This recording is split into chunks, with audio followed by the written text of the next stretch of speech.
అందరికీ నమస్కారం. మా నాన్నగారు చనిపోయిన తర్వాత ఇది నేను చేసేది, యాక్ట్ చేసేది అండ్ ప్రొడ్యూస్ చేసే ఫస్ట్ ఫిల్మ్. సో ఆయనకి రెస్పెక్ట్స్ ఇవ్వడానికి few seconds will just pay homage.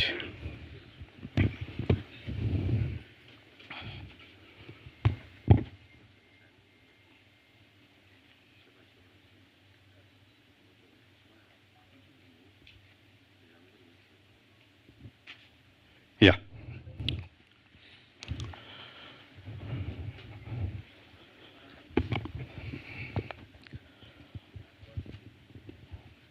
So firstly, I want to address one thing is చాలామంది ఫ్యాన్స్ చాలా మీడియాస్లో లేకపోతే కలిసినప్పుడు కానీ అసలు వడ్డే నవీన్ గారు ఎక్కడున్నారు, ఇక్కడ ఉన్నారా లేరా అనే ఈ సందేహం అనేది చాలామందికి ఉంది. నేను ఎప్పుడూ హైదరాబాద్లోనే ఉన్నాను, బట్ ఎక్కువ ప్రెస్లోకి కానీ అట్లా కనపడలేదు కాబట్టి I was most of the time with family, friends and in my own homely life. So అయినప్పటికీ ప్రతిసారి ఫ్యాన్స్ కానీ ఆడియన్స్, తెలుగు ఆడియన్స్ కానీ ఎక్కడోసారి నన్ను గుర్తు చేస్తూనే ఉన్నారు. For that I'm very thankful to them.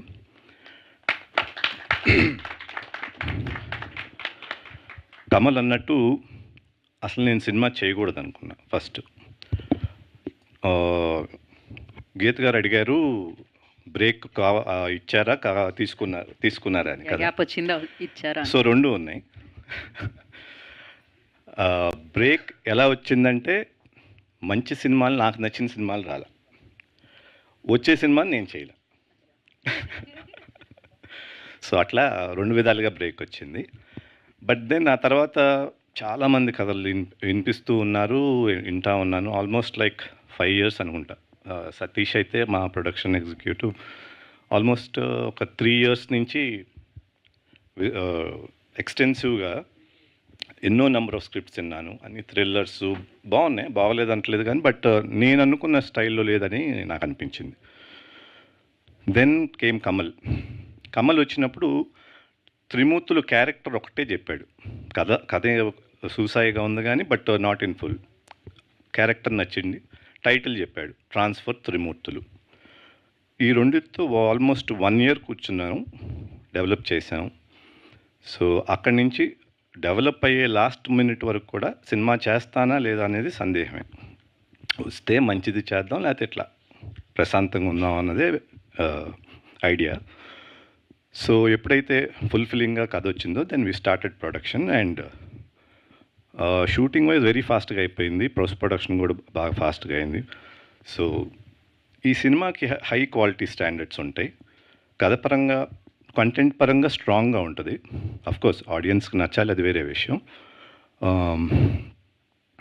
దీంట్లో చేసిన ఆర్టిస్టులు కానీ ప్రతి ఒక్కళ్ళు they have really put themselves, especially my team. Karthik అనివ్వండి, కళ్యాణ్ కానీ, భిక్షపతి గారు కానీ, అందరూ, మన editor Vijay, all of them have work as a homely team. ఏదో డబ్బుల కోసం చేస్తున్నాం అనుకోకుండా they really worked hard and they put themselves. So ఇట్లా ట్రాన్స్ఫర్ త్రిమూర్తులు అనేది ఫామ్ అయింది. పోస్ట్ ప్రొడక్షన్ కూడా అయిపోయింది, ready for release.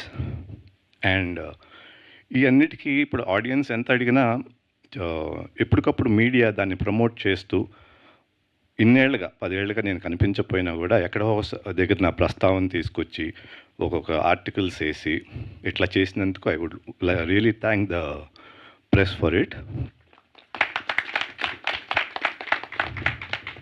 And coming to my heroine, Rasi, she's an excellent performer. And performance to part 2, she's a very producer-friendly artist. ఎట్లా అంటే టైంకి రావటం, ముందే టైంకి ఉండటం, ప్రిపేర్ అవటం, దానికి సీన్ ఇస్తే she's on the job and she's multi talented. చాలా బిజినెస్లో కూడా చేస్తాను. Sometimes when I see her it intimidates me, ఏంటి ఈ పిల్ల ఎట్టా చేస్తానని. So all this is an inspiration from her, and that's about Rasi. And overall ga Transfer Trimurtulu strong content to me munduku vastundi. I hope all of you will like it, and I really thank the audience for keeping me alive for the last 10 years. Thank you. Thank you sir, thank you so much. And